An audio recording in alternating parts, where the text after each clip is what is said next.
is that I don't know if the Colonel has spoken about the radiation readings that were taken at the landing site. Well, the British government defence intelligence staff subsequently assessed those radiation readings as significantly higher than background levels. So there was a real tangible, solid piece of evidence to back up this extraordinary testimony. Nick, does the British government take the same position as the United States government, as if to say it doesn't exist? Well, the position is broadly similar, but having said that, the Ministry of Defence still does have a small UFO project, although investigations are somewhat on the back burner these days. But, you know, I think there are still cases being reported to the government. There are still, for example, many reports coming in from pilots, reports of UFOs being tracked on radar, and the Ministry of Defence says that it keeps an open mind about the UFO phenomenon. Fife, what do you believe? Do you believe there is life somewhere else? I would be astonished to find out, if it were possible, that we were alone in the universe. Do you think? I just, you know, we're this wonderful planet in the Milky Way, surrounded by billions of objects, and the universe is such a big place. I just think that you have to be open to that possibility. Isn't it also open to the possibility, James, that this is just phenomena? Well, yeah, they're definitely phenomenon, but I mean, I think the people in a position to know what's really going on are about to disclose that on November 12th at the National Press Club in Washington, D.C., and hopefully you say people the government is going to disclose something? The government officials from 7 countries, military and government officials. Will disclose on Monday? Yes, they will. Yeah, this is an unprecedented gathering of top officials. Why now, Colonel Halt? I think there's greater acceptance now that there really is something there, despite the fact that there's kind of a stigma that goes with UFOs. You believe that too, Sergeant? They're ready to come across and say at least there's something? I think it's unavoidable right now. I think that there's been so much cases and so many points made over the last 20 years. I think it's overwhelming. Nick, you think the British government is ready?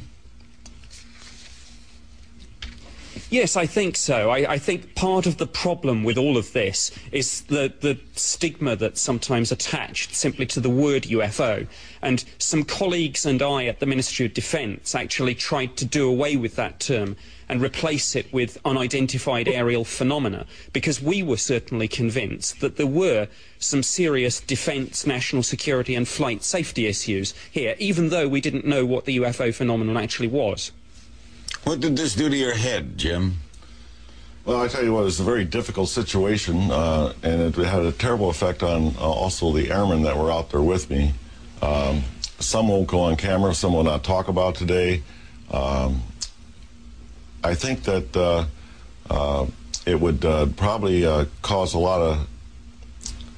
I had problems with, you know, post-traumatic stress after it, that type of thing. Psyche. Yeah, it was a very traumatic experience. We've got lots more to go. Our complete program tonight is devoted to unidentified flying objects. We'll interrupt our panel. We've been talking with military officials about UFOs. Coming up, we'll ask Shirley MacLaine what she thinks about these reports. That's next on Larry King Live. Did you see a UFO? I did. I don't really know what happened to it. I saw one, but I don't know what, it just disappeared. It's time to find out what the truth really is that's out there. That such an investigation be taken. Empty you eventually. And the police officer, too.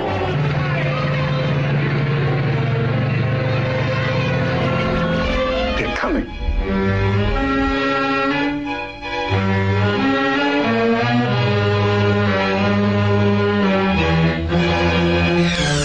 From a movie, Don't Take This as War of the Worlds. Don't go panicking out into the streets. She's an old and dear friend and one of the more talented people on the American scene. Shirley MacLaine, the Oscar-winning actress, author of a new book, Saging While Aging. All of her books are major bestsellers. There you see its cover. There's a lot in this book that we're not into tonight, but we're going to discuss one aspect of it, which is UFOs, fitting our subject tonight. By the way, Shirley came up during a recent Democratic presidential debate in Philadelphia. Tim Russert is asking Representative Kucinich about McLean's book. Watch. Oh, I'm sorry. I thought we had it. They lied to me again. Anyway, many people react with laughter when they hear people talk about UFOs. How do you explain that? I don't know. I think the unknown is traumatizing to people. I think we do have a built-in DNA of fear. One of the reasons I'm so interested in all this, well, I'll tell you how I got interested in a minute if you want to know, but I think the consciousness of how we relate to this phenomenon and the consciousness of change that happened to people who were taken aboard crafts, because I've talked to a lot of them. Like the sergeant said, he's never been He the was same. afraid. The whole idea of what induces fear is something they talk about a lot. It's, to me, I don't want to get into arguments, are they real or not, anymore. I've had too much experience talking to people all over the world, particularly in Peru, who have satisfied me. But what... You believe in them? Oh, yeah. Oh, yeah.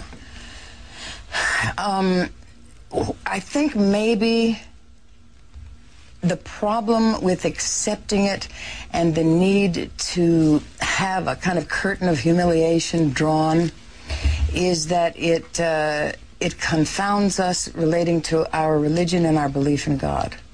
But what I found with the people, and I worked a lot with Johnny Mack, head of psychiatry at Harvard, old friend of mine, wonderful man, and he said that we have to get clear in our own heads, in our own consciousness, what God is.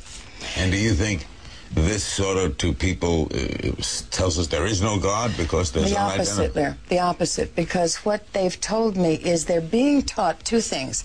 They're being taught that we are trashing the planet in a fierce way. Be careful.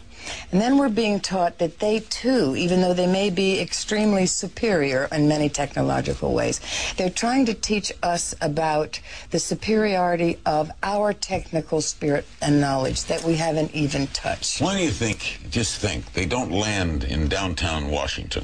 Well, listen, I was 18 years old, Arlington, Virginia, where we lived.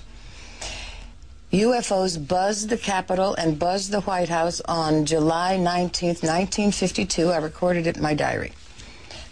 No one knew what it was. The switchboards lit up. Everybody was confused. A few days later, Truman, who was president then, had General Samford go on television. I have the kinescope, actually, and say, look, they're not ours and they're not Russian. We don't know what they are. And you got the form there that Jimmy Carter filled out? Yeah, I found the actual one where he's got all of his handwritten notes. He saw a sighting. Oh, sure. Well, a lot of people. The Vatican said something? Yes, now, this is interesting in relation to the question and problem of religion and God. Padre Balducci, wonderful man, Monsignor Balducci, very close to each pope. He has come out with a statement. You see how thick it is, so I can't read it. They're real. They have discussed what to do about it. Vatican intelligence would really like to discuss it. That's the problem here. We need the governments to reveal these files. The Chinese have done it. The Brazilians have done it. The French did it about a month ago, and it so lit up their switchboard it crashed their net.